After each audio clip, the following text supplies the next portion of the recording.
حضرات سامعین گرامی قدر، معزز حاضرین مجلس، آج کے جمعے کا عنوان میراث کی تقسیم کے متعلق اسلام کے عادلانہ احکام کا تذکرہ ہے۔ اللہ تعالی ہمیں قرآن و سنت کو سمجھنے کی اور اس پر عمل کرنے کی توفیق عطا فرمائے۔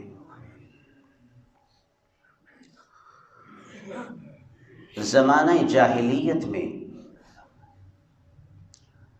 جب کوئی انسان دنیا سے رخصت ہو جاتا تو اس کی جائیداد میں عورتوں کا کوئی حصہ نہ سمجھا جاتا تھا۔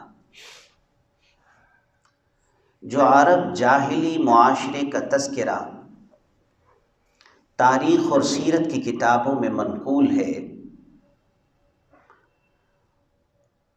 تو ان کے ہاں یہ رسم تھی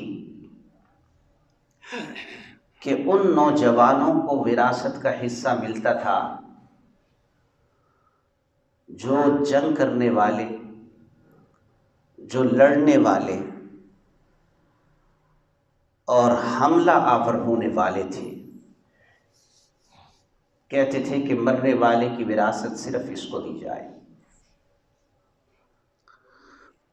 اور جو جنگ نہیں کر سکتے، معذور ہیں، چھوٹے ہیں، عورتیں ہیں،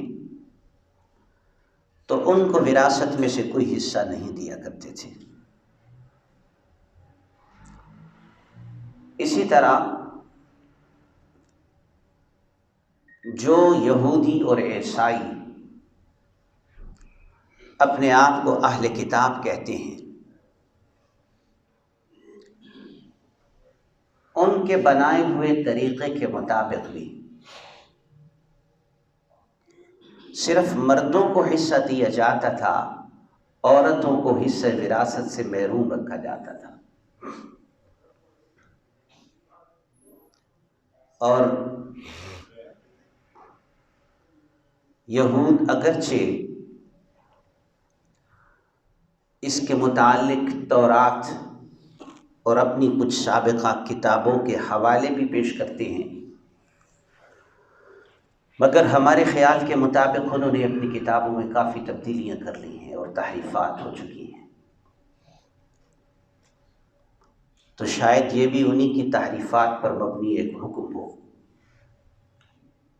ورنہ یہ معاملات سے متعلقہ ایک حکم ہے، اور اس میں اللہ تعالی عدل کا حکم عطا فرماتے ہیں۔ اسی طرح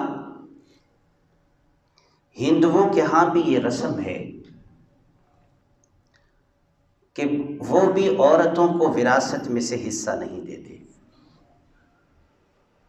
مرنے والے کے صرف بیٹوں کو وارث سمجھا جاتا ہے، عورت کو وراثت سے فارغ سمجھتے ہیں۔ عام تصور یہ پایا جاتا ہے ہندوؤں کے ہاں کہ جب کسی بچی کی شادی کر دی جائے تو اس کے جو شادی کے اخراجات ہوتے ہیں اور اس کو جو جہیز تیار کر کے دیا جاتا ہے،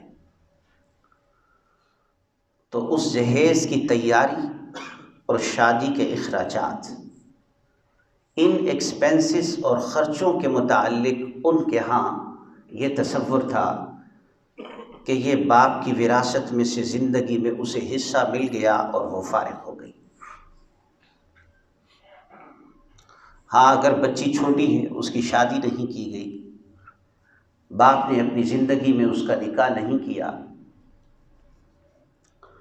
تو اس بچی کے متعلق وراثت کے طور پر تو اسے حصہ نہیں دیتے تھے۔ مرنے کے بعد، باپ کے مرنے کے بعد وراثت کا حصہ تو نہیں ہوتا تھا، لیکن کہتے تھے، سمجھتے تھے کہ آپس میں باقی بھائی مل کر جنہوں نے باپ کی جائیداد میں سے حصہ لیا ہے، وہ اس کے نکاح اور اس کی شادی کا بندوبست کر دیں اور اس کو جہیز تیار کر کے دے دیں، تو بس یہی اس کی وراثت کا ایک حصہ قرار پائے گا۔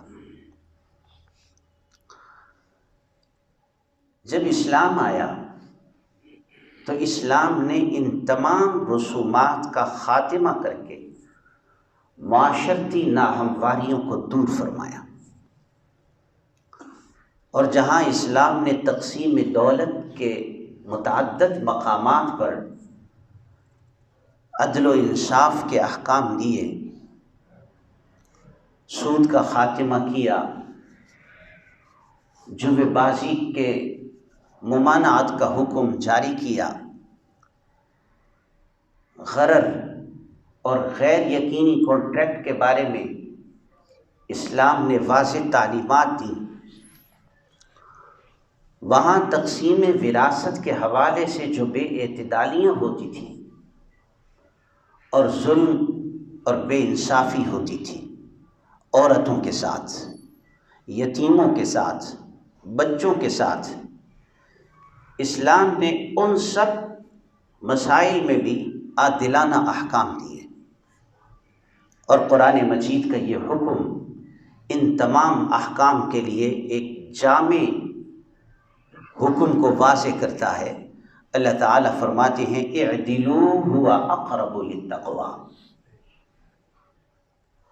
کہ تم ہر معاملے کے اندر عدل کرو اور انصاف کا ساتھ دو۔ هو اقرب للتقوی، یہ عدل کرنا اور انصاف کا ساتھ دینا یہ تقوی کے نزدیک تر ہے۔ اسلام نے تقسیم میراث کے حوالے سے جو احکام دیے، جو ہدایات دی، اس کو ہم دو حصوں میں تقسیم کر سکتے ہیں۔ ایک ہے انسان کا اپنی زندگی میں اپنی جائیداد کو تقسیم کرنا ہے۔ بعض دفعہ انسان کر دیتا ہے، کبھی بغیر مطالبہ کے کر دیتا ہے، اور کبھی اولاد کی طرف سے، بچوں کی طرف سے، بچیوں کی طرف سے مطالبہ ہوتا ہے، گھر والے کہتے ہیں، بیوی کہتی ہے ان کو کچھ تقسیم کر کے دے دیا جائے۔ ایک ہے اپنی زندگی میں میراث کو تقسیم کرنا، جائیداد کو تقسیم کرنا، اور ایک ہے دنیا سے جانے کے بعد جائیداد کو تقسیم کرنا، کسی کے مرنے کے بعد اس کی جائیداد کو تقسیم کرنا۔ اسلام نے پہلے مسئلے کے متعلق بھی واضح ہدایات دی ہیں، اور دوسرے مسئلے کے متعلق بھی اسلام کی واضح تعلیمات ہیں۔ جہاں تک پہلا مسئلہ ہے کہ اپنی زندگی کے اندر اپنی جائیداد کو تقسیم کرنے کا، تو یہ اصل میں میراث کی تقسیم نہیں ہے، یہ اصل میں ہبہ سے تعلق رکھتا ہے۔ ہبہ عربی زبان کا لفظ ہے جس کا مطلب ہے ہدیہ کرنا، گفٹ دینا۔ اپنی زندگی میں انسان جو اپنے بیٹوں کو، بیٹیوں کو، اپنے قریبی رشتہ داروں کو یا کسی کو بھی اگر کوئی چیز بغیر عوض کے دیتا ہے تو اسے ہدیہ کہتے ہیں۔ ایک ہوتا ہے ہدیہ اور ایک ہوتا ہے صدقہ۔ صدقہ بھی بغیر عوض کے ہوتا ہے اور ہدیہ بھی بغیر عوض کے ہوتا ہے، لیکن دونوں میں تھوڑا سا فرق ہے۔ ہدیہ اسے دیا جاتا ہے جو اپنے جوڑ اور برابر کا ہوتا ہے یا اپنے سے اعلیٰ تر ہوتا ہے، اور صدقہ اسے دیا جاتا ہے جو غریب ہوتا ہے، جو مسکین ہوتا ہے۔ اسی وجہ سے سادات کو صدقہ نہیں دینا چاہیے، سادات کو ہدیہ دیا جاتا ہے۔ ایک مرتبہ حضرت حسن رضی اللہ تعالی عنہ آپ صلی اللہ علیہ وسلم کے نواسے، آپ صلی اللہ علیہ وسلم کی مجلس میں تشریف فرما تھے، کہیں سے صدقے کا مال آیا، کھجوریں آئی۔ حضرت حسن بچے تھے، ایک کھجور صدقے کی اٹھائی اور اپنے منہ میں ڈالی۔ آپ صلی اللہ علیہ وسلم نے حضرت حسن کو بلایا اور ان کے منہ کے اندر سے انگلی ڈال کر کھجور کو نکالا اور فرمایا کہ ہمارے لیے صدقہ حلال نہیں ہے۔ تو سادات کو ہدیہ دیا جاتا ہے، جو اپنے سے افضل یا اپنے جوڑ کے شخص کو دیا جائے وہ ہدیہ کہلاتا ہے، جو مفلس اور محتاج کو دیا جائے تو وہ صدقہ کہلاتا ہے۔ تو اپنی زندگی میں اگر کوئی انسان کسی شخص، کسی بیٹے، کسی بیٹی، اپنی وائف کو، اپنے کسی عزیز قریب کو اپنی جائیداد میں سے کچھ دے تو یہ میراث کی تقسیم نہیں ہے، حقیقت میں یہ ہدیہ ہے۔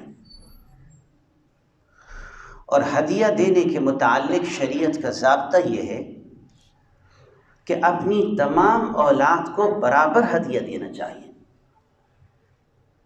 اولاد کے درمیان فرق نہیں رکھنا چاہیے۔ اگر ایک بیٹے کو کچھ دیا ہے تو دوسرے کو بھی دے، اگر بیٹے کو کچھ دیا ہے تو بیٹی کو بھی دے، بیٹی کو دیا ہے تو بیٹے کو بھی دے دیں۔ تمام اولاد کو مساوی طور پر دینے کی کوشش کرنی چاہیے۔ اس کے بارے میں دلیل حضرت نعمان ابن بشیر کی ایک روایت ہے جسے اصحاب سنن نے روایت کیا ہے۔ حضرت نعمان ابن بشیر فرماتے ہیں کہ میرے والد حضرت بشیر نے جب شادی کی تو اس کے بعد میں پیدا ہوا، تو میری والدہ نے میرے والد سے کہا کہ اس بچے کو کچھ اپنے مال میں سے دیں۔ بعض روایات میں اس مال کی تفصیل بھی ملتی ہے کہ ایک غلام تھا، اس کے علاوہ بھی مال کا تذکرہ ملتا ہے کہ میرے اس بیٹے کو، ان کے اور بھی بچے تھے حضرت بشیر کے، لیکن کہنے لگیں کہ میرے اس بیٹے کو اپنے مال میں سے، جائیداد میں سے کچھ دیں۔ حضرت بشیر نے دے دیا مال۔ بشیر کی گھر والی حضرت نعمان کی والدہ کہنے لگی میں اس وقت تک راضی نہیں ہوں گی جب تک تم اس مال پر حضور پاک صلی اللہ علیہ وسلم کو گواہ نہ بنا دو۔ شاید ان کا مقصد یہ ہو کہ آپ صلی اللہ علیہ وسلم کے سامنے یہ معاملہ آ جائے اور اس معاملے کی حیثیت بھی واضح ہو جائے۔ تو میں تب راضی ہوں گی جب آپ صلی اللہ علیہ وسلم کو اس مال کے میرے بیٹے کو دینے پر تم گواہ بنا لو۔ حضرت بشیر آپ صلی اللہ علیہ وسلم کے پاس چلے گئے۔ آپ صلی اللہ علیہ وسلم سے جا کر عرض کرنے لگے یا رسول اللہ صلی اللہ علیہ وسلم، میں نے اپنے اس بیٹے کو یہ مال دیا ہے اور میری گھر والی کہتی ہے کہ آپ صلی اللہ علیہ وسلم کو اس مال پر گواہ بنا دو۔ آپ صلی اللہ علیہ وسلم نے پوچھا حضرت بشیر سے آتیت کل ولدک ہکذا، کیا اپنی باقی اولاد کو بھی تم نے اس طرح مال دیا ہے؟ تو وہ کہنے لگے لا، میں نے نہیں دیا، صرف اسی کو دیا ہے۔ تو آپ صلی اللہ علیہ وسلم نے فرمایا واللہ لا اشہد علی جور، اس ظلم پر میں محمد کبھی گواہ نہیں بن سکتا، مجھے تو عدل و انصاف کا حکم دیا گیا ہے۔ اور بعض روایات میں ہے آپ صلی اللہ علیہ وسلم نے انہیں کہا اپنی تمام اولاد کو اس کے مطابق دو۔ تو زندگی میں آدمی جب اپنی جائیداد کو تقسیم کرے تو اس تقسیم میں بہترین تقسیم کا طریقہ یہ ہے کہ تمام اولاد میں برابر تقسیم کر کے دے دیں۔ یہ ہبہ ہے، یہ گفٹ ہے، یہ ہدیہ ہے، اور ہدیہ میں مساوات کا خیال رکھنا چاہیے۔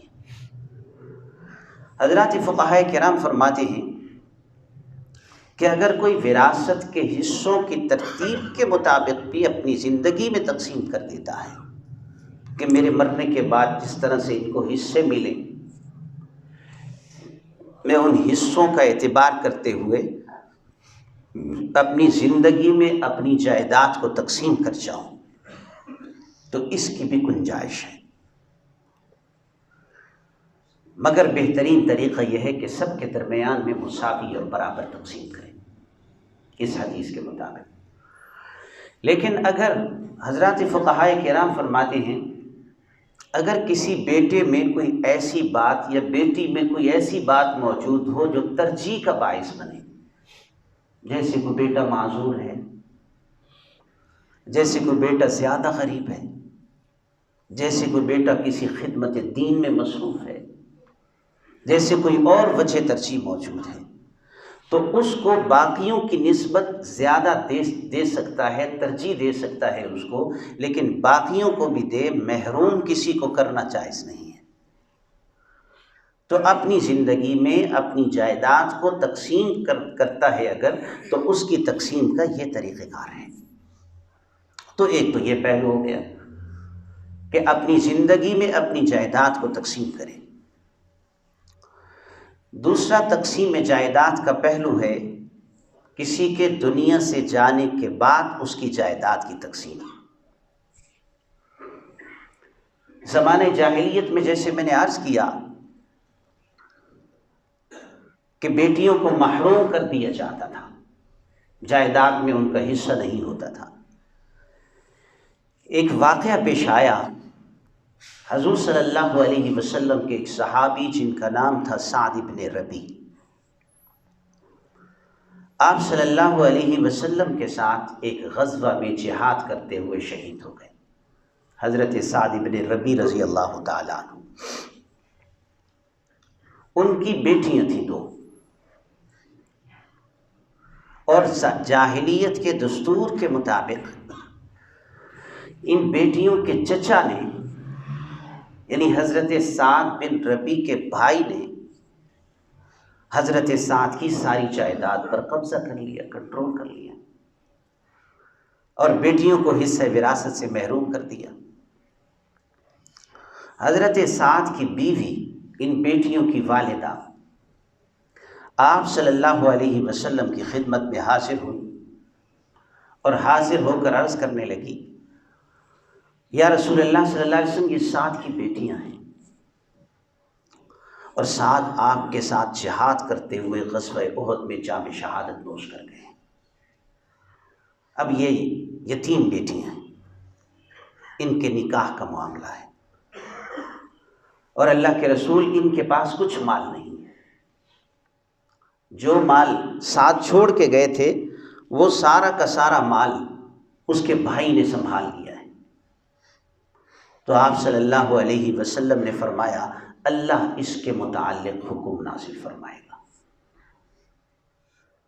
چنانچہ میراث کی یہ آیات نازل ہوئیں، اللہ تعالیٰ نے پورا رکوع میراث کے متعلق نازل فرمایا، جس میں حصوں کی تفصیل کا ذکر ہے۔ چوتھا پارہ سورۃ النساء کا دوسرا رکوع ہے۔ اس میں اللہ تعالیٰ نے خود وراثت کے حصے اور تقسیم کا طریقہ ذکر کیا ہے۔ بہت سارے احکام ایسے ہیں اسلام کے احکام کہ جن کو اللہ تعالیٰ نے خود نہیں بیان کیا، بلکہ آپ صلی اللہ علیہ وسلم کے بیان پر چھوڑ دیا کہ آپ اس کے متعلق تفصیل ذکر فرما دیں، وضاحت کر دیں، بیان جاری فرما دیں۔ لیکن وراثت کا معاملہ اتنا اہم ہے اور اتنا اہمیت کا حامل ہے، اتنا حساس ہے کہ اللہ تعالیٰ نے وراثت کے متعلق آپ صلی اللہ علیہ وسلم کے بیان پر اکتفا نہیں کیا، بلکہ اللہ نے خود اس رکوع میں پورے ورثاء کے حصوں کو تفصیل کے ساتھ ذکر فرمایا۔ اگر کوئی شخص وفات پا جائے، اگر اس کی اولاد ہو تو بیوی کو کتنا ملے گا، اولاد نہ ہو تو پھر بیوی کو کتنا ملے گا، اس کے اگر بیٹے بیٹیاں ہوں تو پھر کتنا ملے گا، اگر صرف بیٹی ہو تو بیٹی کو کتنا ملے گا، اگر دو یا دو سے زائد بیٹیاں ہوں ان کو کتنا ملے گا۔ یہ سارے حصے تفصیل کے ساتھ اللہ تعالیٰ نے اس میں ذکر فرمائے، اور وراثت کی جائیداد کی تقسیم کے مراحل بھی اللہ تعالیٰ نے درج فرما دیے کہ سب سے پہلے کیا کام کرنا ہے، سب سے پہلے نمبر پر کون سا حق، دوسرے تیسرے چوتھے نمبر پر کون سا حق، حقوق کی تفصیل بھی اللہ نے خود ذکر فرمائی۔ اس سے آپ اندازہ کر سکتے ہیں کہ اسلام میں وراثت کی کس قدر اہمیت ہے۔ وراثت کی تقسیم کے حوالے سے اسلام کا جو نظام عدل ہے اس کا اندازہ آپ ایک اس مسئلے سے بھی لگا سکتے ہیں جو اسلام کے وراثت کے نظام کو دنیا کے باقی نظاموں سے بالکل ممتاز کر دیتا ہے۔ عیسائیت میں بچیوں کے لیے وراثت نہیں، یہودیت میں بچیوں کے لیے وراثت نہیں، ہندو مت میں بچیوں کو وراثت سے محروم کر دیا جاتا ہے، زمانہ جاہلیت میں بچیوں کو وراثت نہیں دی جاتی تھی۔ اسلام نے نہ صرف یہ کہ بچیوں کو، بیوی کو، ماں کو، دادی نانی کو اور دیگر خاندان کے بچیوں کو جو اس سے قریبی تعلق اور رشتہ داری رکھتی ہوں جیسے پوتیاں، بہنیں، ان کو جہاں وراثت سے حصہ دلوایا ہے وہاں اسلام نے حمل کے حصے کا بھی خیال رکھا ہے۔ فقہاء نے یہ مسئلہ تفصیل کے ساتھ فقہ کی کتابوں میں درج کیا ہے۔ ایک آدمی ہے، وہ دنیا سے رخصت ہو گیا ہے اور اس کی گھر والی پر امید ہے۔ عدت کے الگ مسائل ہیں، لیکن وہ حمل، وہ بچہ جو ابھی پیدا نہیں ہوا اور بعد میں پیدا ہوگا،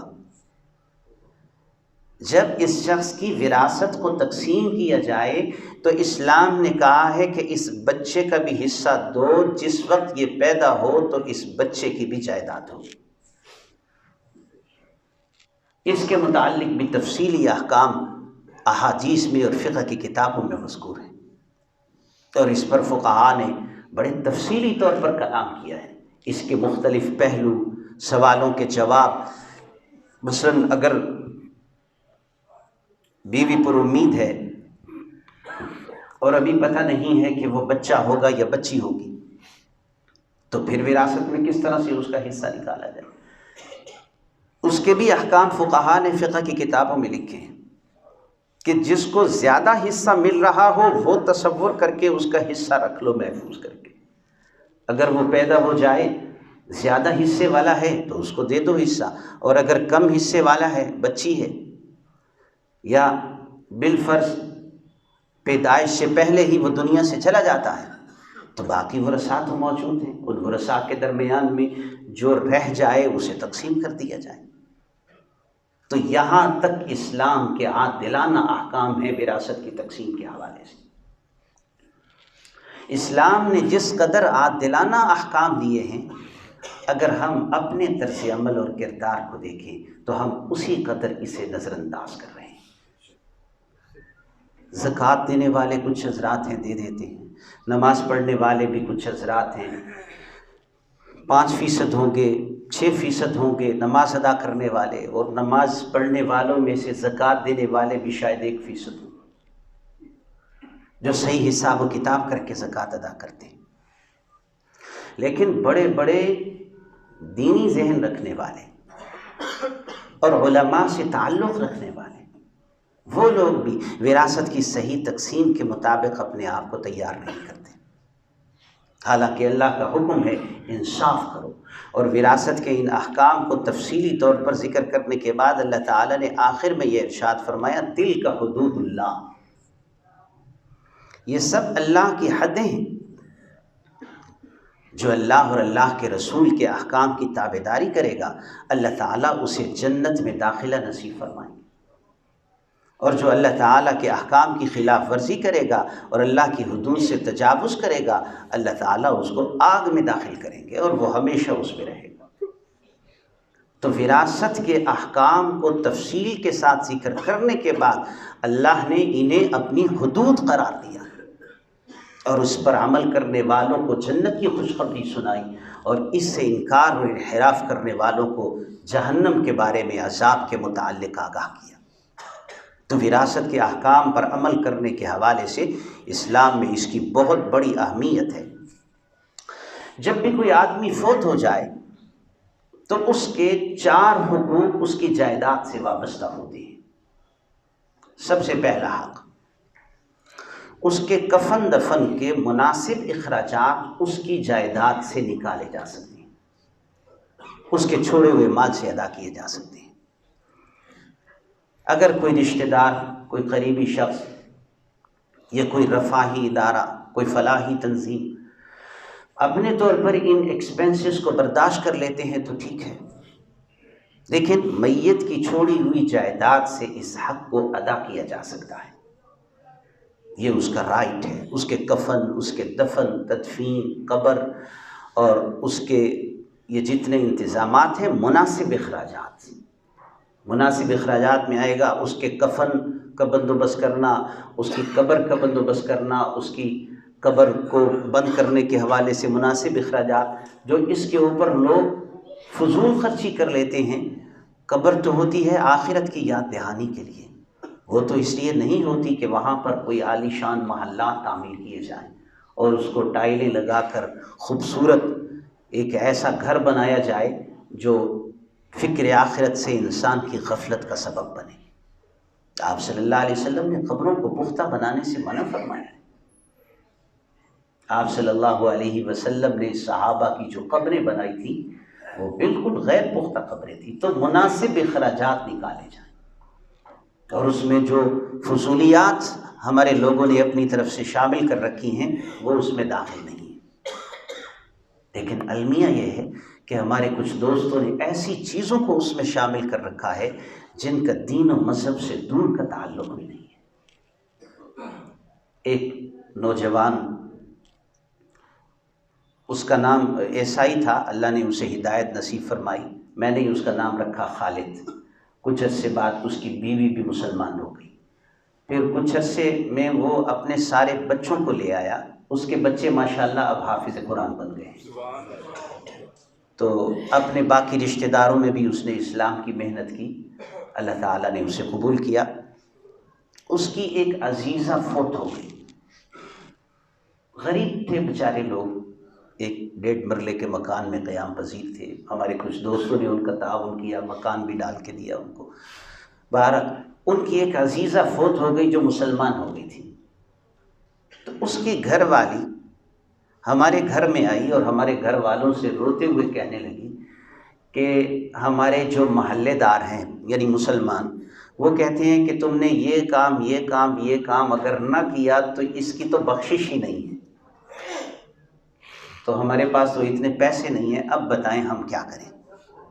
ہم نے اسے کہا کہ اگر اس نے کلمہ پڑھ لیا ہے ایمان پر، جیسے کہ کلمہ پڑھنے کے بعد وہ دنیا سے رخصت ہوئی ہے، تو تم بے فکر رہو، انشاءاللہ وہ کامیاب اور جنتی ہے۔ تو کیوں دین کو مشکل بناتے ہیں ہمارے دوست؟ آسان رکھا ہے اللہ تعالیٰ نے، تو یہ اسراف میں نہیں جانا چاہیے۔ جو مناسب اخراجات ہیں وہ میت کی جائیداد سے نکالے جا سکتے ہیں۔ تو پہلا حق تو یہ ہے کہ میت کے اس جائیداد سے اس کے تدفین، تجہیز، تدفین کے مناسب اخراجات نکالے جائیں۔ دوسرا حق کہ میت کا، اگر میت نے کسی کا قرض ادا کرنا ہے تو اس کا قرضہ ادا کیا جائے۔ عام طور پر جنازہ کے وقت اعلان کرتے ہیں کہ بھئی اگر کسی کا لین دین ہو تو اس کے بیٹے، اس کے بھائی موجود ہیں اور ان سے رابطہ کر لیا جائے، قرض ادا کر دیں گے، وہ یا تو قرض معاف کر دے میت کو یا قرض ادا کر دے۔ اگر قرض اس کے ذمے رہے، معاف بھی نہ ہو، ادا بھی نہ ہو، تو حدیث کے مطابق اس آدمی کی بخشش نہیں ہوتی۔ ایک حدیث ہے، صحیح روایت ہے، آپ صلی اللہ علیہ وسلم نے فرمایا یغفر للشہید کل ذنب الا الدین، شہید بھی اگر ہو جائے، بڑا مرتبہ ہے شہادت کا، لیکن اس کے ذمے اگر کسی کا قرضہ ہو تو وہ معاف نہیں ہوتا۔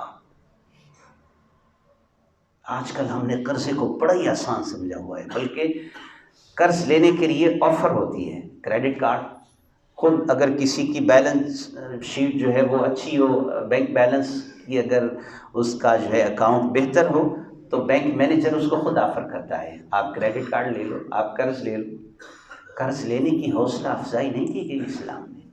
اسلام میں یہ کہا ہے کہ بہت مجبور ہو جاؤ تو قرضہ لے لو، تمہارے گھر میں آٹا نہیں ہے، تمہارے گھر میں روٹی نہیں ہے تو قرضہ لے لو، لیکن عام حالات میں تعیش کے لیے، ترفع کے لیے قرضہ مت لو۔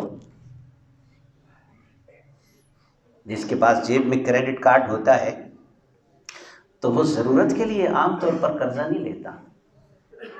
کریڈٹ کارڈ ہولڈر زیادہ تر ترفع کے لیے پیسے لیتا ہے۔ ہمارے پاس رپورٹس آتی رہتی ہیں کہ عام طور پر ابھی تو جو کائبر ریٹ ہے وہ کافی اوپر چلا گیا ہے، غالباً شاید 14-15% کائبر ریٹ ہے، اور اس پر سپریڈ ملا کے کوئی 19% 20% تک ریٹ گیا ہوا ہے۔ سب سے زیادہ جو بینکس کو بینیفٹ مل رہا ہے ریٹس کے اعتبار سے وہ کریڈٹ کارڈ پر ملتا ہے۔ کیوں؟ قرضہ لے لیا، ضرورت کے لیے نہیں لیا، اور جب ضرورت کے لیے نہ لیا جائے تو پھر انسان غافل ہو جاتا ہے۔ اور وہ چاہتے ہیں، جو کریڈٹ کارڈ ایشوئر کمپنی ہے وہ چاہتی ہے کہ یہ لیٹ کرے، فوری طور پر قرضہ نہ لے، تاکہ اس کا ریٹ بہت زیادہ ہوتا ہے، یعنی 30%، 33%، اس سے بھی بڑھ جاتا ہے۔ جیسے قرضے کو ری شیڈول کرائیں تو ری اسکیجولنگ کے اندر بھی اس کا ریٹ بڑا ہوگا پہلے کی نسبت، تو سب سے زیادہ اس کے اوپر انٹرسٹ چارج ہو رہا ہے، اور اس کا بینیفٹ جا رہا ہے انسٹیٹیوشن کو۔ اسلام نے اس کی حوصلہ افزائی نہیں کی ہے۔ اسلام نے کہا ہے پیچھے آؤ، اپنے مناسب آمدنی کے اندر اپنی ضروریات کو پورا کرنے کی کوشش کرو۔ ہاں، جہاں بہت مجبور ہو جاؤ تو پھر قرضہ لینے کی اجازت ہے، پھر سنت ہے قرضہ لینا۔ آپ صلی اللہ علیہ وسلم جب دنیا سے رخصت ہوئے تو آپ علیہ السلام نے آٹا ادھار لیا ہوا تھا، اور اپنی زیرہ مبارک ایک شخص کے پاس جو یہودی تھا رہن رکھی ہوئی تھی، اور اتنے پیسے نہیں تھے کہ زیرہ کو چھڑوا لیں اور قرضہ ادا کر دیں۔ جب آپ صلی اللہ علیہ وسلم دنیا سے رخصت ہو گئے تو صحابہ نے پیسے ادا کر کے حضرت ابوبکر صدیق رضی اللہ تعالیٰ نے وہ زیرہ چھڑوا لی۔ تو ضرورت اگر ہو واقعی تو قرض لینے میں کوئی حرج نہیں ہے، لیکن سب سے پہلے اپنی ضروریات کو پورا کرنے کی، اپنے سورسز سے پورا کرنے کی کوشش کریں، قرض کی طرف مت جائیں۔ قرض ایک ایسی چیز ہے کہ اگر وہ ادا نہ کیا جائے تو اللہ تعالیٰ بھی اسے معاف نہیں کرتے جب تک کہ بندہ معاف نہ کرے جس نے قرض لینا ہے۔ روایات میں موجود ہے، سنن کی روایات ہیں، آپ صلی اللہ علیہ وسلم کے پاس جب کسی صحابی کا جنازہ لایا جاتا تھا تو آپ پہلے پوچھتے تھے کیا اس نے کسی کا قرضہ دینا ہے یا نہیں دینا۔ اگر کہتے کہ اس نے کسی کا قرضہ نہیں دینا تو آپ اس کا جنازہ پڑھاتے تھے، اور اگر کوئی کہتا کہ اس نے کسی کا قرضہ دینا ہے تو آپ پوچھتے کیا اس نے اتنا پیسہ چھوڑا ہے کہ اس کا قرضہ ادا کیا جا سکے۔ اگر کہتے کہ اس نے اتنا پیسہ چھوڑا ہے کہ اس کا قرضہ ادا کیا جا سکے تو پھر اس کا جنازہ پڑھاتے تھے، اور اگر پیسے بھی نہیں چھوڑے اور مقروض گیا ہے اور قرضہ بھی نہیں ادا کیا ہے تو پھر آپ اس کا جنازہ نہیں پڑھاتے تھے۔ فرماتے تھے کہ میں بھی اس کے لیے دعا کروں گا تو دعا قبول نہیں ہوگی جب تک اس کا قرضہ نہیں ادا ہوگا۔ تو کوئی صحابی پھر اپنے ذمے لے لیتا تھا، یا رسول اللہ میرے ذمے۔ آج کل تو ذمے لینے کا بھی رجحان ختم ہو گیا ہے۔ آج کل صورتحال یہ ہے، وہ ایک فارسی کا مقولہ ہے، کسی نے کیا خوب کہا ہے، جان طلبی رواس زر طلبی سخن دریجاس۔ بھائی جان حاضر ہے لیکن پیسہ دینے میں ہمارا دل بڑا کنجوسی کا اظہار کرتا ہے، پیسہ نہیں دیتے۔ آپس میں مسلمانوں کے اللہ تعالیٰ نے ایک دوسرے کا احساس کرنے اور خیال رکھنے کی ترغیب دی ہے۔ کوئی اگر قیدی ہے، بے گناہ ہے، اس کو چھڑانے میں بڑا ثواب ہے۔ کوئی اگر مفلس محتاج ہے اس کے گھر دینے میں بڑا ثواب ہے۔ کوئی غریب یتیم ہے اس کو کھلانے پلانے میں، کوئی یتیم بچی ہے اس کا نکاح کرانے میں بڑا ثواب ہے، مگر ہم نے ثواب کے کاموں کو چھوڑ رکھا ہے۔ لیکن دوسری طرف اگر ہم دیکھیں تو کراچی میں لال قلعہ جو ہے اس میں ہمارا ایک پروگرام تھا، تو اس میں ہم نے دیکھا تو اس نے لکھا ہوا تھا کہ تقریباً 225 کلو کھانا کل ضائع ہوا ہے بفے سسٹم میں۔ 225 کلو کھانا کل ضائع ہوا ہے۔ آپ دیکھ لیں، آپ کے سامنے بفے سسٹم جو ہوٹلوں کے اندر لگتا ہے، تو 225 کلو کے اندر کتنے غریبوں کے پیٹ بھر سکتے تھے ہمارے دور جانے کی ضرورت نہیں، پاکستان کے کچھ ایسے افتادہ علاقے ہیں جن کے اندر غریبوں کے پاس کھانے کے لیے کچھ میسر نہیں ہے۔ ادھر ہم تعیش کی زندگی گزار رہے ہیں، قرضے پہ قرضے لے رہے ہیں اور اپنے ادائیگی کے حوالے سے کوئی فکر نہیں رکھتے۔ انسان کو ہر حال میں ایسے رہنا چاہیے، اگر اسی وقت فرشتہ موت آ جائے تو یہ تیار ہو اللہ کے پاس جانے کے لیے، اس لیے قرضے نہیں لینے چاہیے۔ تو دوسرا جو حق ہے وہ اس کا قرض ادا کیا جائے اس کی جائیداد سے۔ اور تیسرا حق ہے وصیت کا۔ وصیت یہ ہوتی ہے کہ کوئی آدمی اپنی جائیداد میں سے کسی خیر کے کام میں صرف کرنے کی وصیت کرے، مثلا میری جائیداد میں سے اتنا مال مسجد میں صرف کر دیا جائے، کسی غریب کو دے دیا جائے، مسکینوں محتاجوں کو دے دیا جائے، یہ وصیت ہے جو انسان اپنی زندگی میں کرتا ہے۔ اور اس کو پورا کرنا بھی اسی طرح ضروری ہوتا ہے جس طرح کے قرض ادا کرنا ضروری ہوتا ہے۔ اس وصیت کے کچھ اصول اور ضابطے بھی احادیث میں بیان ہوئے ہیں۔ تہائی مال کی حد تک وصیت کرنے کی ترغیب ہے، تہائی مال سے زیادہ نہیں وصیت کرنی چاہیے۔ اگر کوئی مرنے والا تہائی سے زیادہ وصیت کر کے گیا ہے تو پیچھے کے ورثاء کی ذمہ داری نہیں ہے کہ وہ اس کی وصیت کو نافذ کریں۔ ایک حدیث میں آتا ہے، صحاح کی روایت ہے، آپ صلی اللہ علیہ وسلم حضرت سعد رضی اللہ تعالی عنہ کے پاس تشریف لے گئے۔ حضرت سعد یہ وہی صحابی ہیں جو 10 مبشرہ میں سے ہیں، ان کو ہارٹ پرابلم ہو گیا تھا، دل کی تکلیف ہو گئی تھی۔ آپ صلی اللہ علیہ وسلم ان کی عیادت کے لیے تشریف لے گئے۔ ان کے متعلق کچھ لوگ باتیں کرنے لگے اور یہ بھی سمجھنے لگے کہ میرا بس سفر آخرت ہے۔ اللہ تعالیٰ نے آپ صلی اللہ علیہ وسلم کی دعا کی برکت سے اور اجوا کھجور کھانے کی برکت سے اللہ نے ان کو شفا عطا فرما دی، اور بعد میں انہوں نے ایران کو فتح کیا ہے حضرت عمر کے زمانے میں، حضرت سعد بن ابی وقاص۔ آپ صلی اللہ علیہ وسلم ان کے پاس تشریف لے گئے تو آپ علیہ الصلاۃ والسلام کو دیکھ کر عرض کرنے لگے، یا رسول اللہ، میں اپنے کل مال کے 2/3 کی، یعنی 2/3 مال، 3 میں سے 2 حصے، تو میں 2/3 کی وصیت کرنا چاہتا ہوں۔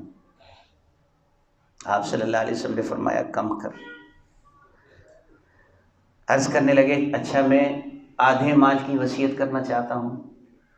آپ نے فرمایا کم کر۔ عرض کرنے لگے، میں 1/3 مال کی، یعنی 1/3 کی میں وصیت کرنا چاہتا ہوں۔ آپ نے فرمایا الثلث والثلث کثیر، 1/3 تک وصیت کر جاؤ اور یہ بھی بہت ہے۔ پھر آپ نے آگے ایک اصول ذکر کیا، ضابطہ بیان فرمایا، تو اپنی بچیوں کو، ان کی ایک بیٹی تھی، تو اپنی بچی کو اس حالت میں چھوڑ کے جائے کہ وہ کسی کے آگے ہاتھ نہ پھیلائے، یہ بہتر ہے اس سے کہ تو اس طرح سے اپنی بچی کو اپنے رشتہ داروں کو چھوڑ کر جائے کہ وہ دوسروں کے سامنے ہاتھ پھیلانے والے بن جائیں۔ تو اس سے بجٹنگ ثابت ہوتی ہے، معاشی بندوبست، اپنے رشتہ داروں، اپنے بچوں، اپنی بچیوں کے بہتر انتظامات کے متعلق انسان کو فکر مند ہونا چاہیے۔ یہ توکل کے خلاف نہیں ہے، مناسب بندوبست کر کے جانا یہ عین توکل ہے۔ اللہ پر بھروسہ کرے اور ان کے لیے بندوبست اور انتظامات کرے۔ اور اس سے یہ بھی معلوم ہوا کہ 1/3 سے زیادہ کی وصیت نہ کرے۔ اگر کسی نے 1/3 سے زیادہ کی وصیت کی ہے تو اس وصیت کو نافذ کرنا اس کے رشتہ داروں کے ذمے ضروری نہیں۔ اور چوتھا حق یہ ہے کہ باقی مال کو ورثاء کے درمیان میں شرعی حصوں کے مطابق تقسیم کر دیا جائے۔ تمام ورثاء کے درمیان جو ان کے حصص قرآن میں ذکر ہوئے، احادیث میں بیان ہوئے، اس رکوع میں ان حصص کی تفصیل مذکور ہے، میں اس تفصیل میں نہیں جاتا۔ میں 2-3 سوالوں کا جواب دے کر اپنی بات کو مکمل کرتا ہوں۔ عام طور پر یہ سمجھا جاتا ہے کہ باپ کے ساتھ بیٹے کاروبار میں شریک ہیں، باقی بچے چھوٹے ہوتے ہیں، بیٹیاں گھر میں ہوتی ہیں، تعلیم حاصل کرتی ہیں، تو بڑا بچہ سمجھتا ہے، بڑا بیٹا سمجھتا ہے کاروبار میرا ہے کیونکہ میں باپ کے ساتھ کام کاج کرتا رہا ہوں، تو وہ باقی بچوں کو مکمل حق نہیں دیتے۔ یاد رکھیں، اگر کاروبار باپ کا ہے، اس کا بزنس ہے، اس کا کاروبار ہے، تو جتنے بیٹے اس کے ساتھ کریں گے وہ باپ کے معاون ہیں، کاروبار ان کا نہیں ہے، کاروبار باپ کا ہے۔ ہاں اگر کسی بیٹے کو باپ نے الگ تھلگ کاروبار ڈال کے دے دیا اور کہہ دیا یہ تیرا ہے تو وہ اس کا کاروبار ہوگا، لیکن اگر بزنس باپ کا ہے تو چاہے 5 بیٹوں میں سے ایک بیٹا اس کے ساتھ کام کر رہا ہے، 2 بیٹے کام کر رہے ہیں، اپنی سیلری لے رہے ہیں، یا باپ مہینے کے بعد تھوڑا بہت اسے کچھ دے دیتا ہے، تو بزنس باپ کا ہے اور بیٹے اس کے ساتھ معاون شمار ہوتے ہیں۔ بزنس میں ان کا حصہ اور شیئر نہیں ہے۔ بزنس اور کاروبار چونکہ باپ کا ہے تو اس کے دنیا سے جانے کے بعد اس کاروبار کو شرعی حصوں کے مطابق تمام بچوں کے درمیان میں تقسیم کرنا ضروری ہے۔ اسی طرح عام طور پر جیسے ہندوانہ رسم کے حوالے سے آپ نے سنا کہ بیٹیوں کو وہ محروم کر دیتے تھے اور کہتے تھے کہ ان کو جہیز دے دیا، ان کی شادیاں کر دیں، اب ان کو فارغ کر دیا۔ جہیز ایک گفٹ ہے، اگر کسی کے پاس توفیق ہے وہ دے سکتا ہے، توفیق نہیں ہے تو جہیز دینا کوئی ضروری نہیں ہے۔ اس معاشرے کی بری رسم کو تبدیل کرنا ضروری ہے۔ عرب کے اندر جہیز خود آدمی بناتا ہے، عرب کے اندر جہیز جو ہے وہ لڑکی کے ذمہ دار نہیں بناتے۔ کراچی میں ایک مرتبہ ایک عرب، بہت بڑے عرب عالم دین ہیں، وہ شیخ عبدالستار ابو غدہ تشریف لائے ہوئے تھے، تو ایک آدمی بیٹھا پاس کہنے لگا کہ دعا کیجئے، میری 2 بیٹیاں ہیں، اللہ تعالیٰ ان کے لیے بندوبست فرما دے۔ کہتے ہیں یہ اتنا مسکینی کی صورت میں کیوں دعا کے لیے کہہ رہا ہے؟ تو اسے بتایا گیا جس کی بیٹیاں ہوتی ہیں اس کو جہیز دینا پڑتا ہے، اس کا بڑا خرچہ ہوتا ہے۔ کہتے ہیں یہ تو اسلام کے طریقے کے بالکل خلاف ہے۔ گھر کو سامان، بندوبست، رہائش، نان و نفقہ یہ شوہر کی ذمہ داری ہے، اس کے ذمے ہے سارے گھر کا بندوبست کرے اور انتظام کرے، اور بیوی کو بھی حق مہر ادا کرے۔ لیکن آج کل الٹ ہو گیا ہے، اسی وجہ سے لوگ بیٹوں کے متعلق تو سوچتے ہیں کہ بیٹے کی پیدائش ہو، بیٹیوں کے متعلق نہیں سوچتے، ان کی پیدائش کے اوپر غمگین ہو جاتے ہیں اور انہیں بوجھ سمجھتے ہیں۔ یہ غلط رسم کی وجہ سے ہے۔ تو بہرحال یہ رسومات الگ، لیکن یہ سمجھنا کہ بیٹی کو کچھ دے دیا ہے لہٰذا یہ وراثت سے فارغ ہو گئی ہے، یہ قطعاً غلط ہے اور اسلام کے اصول کے خلاف ہے۔ بیٹی کو اس کا حصہ دیجئے، اور بیٹی سے معاف کروانے سے معاف نہیں ہوتا۔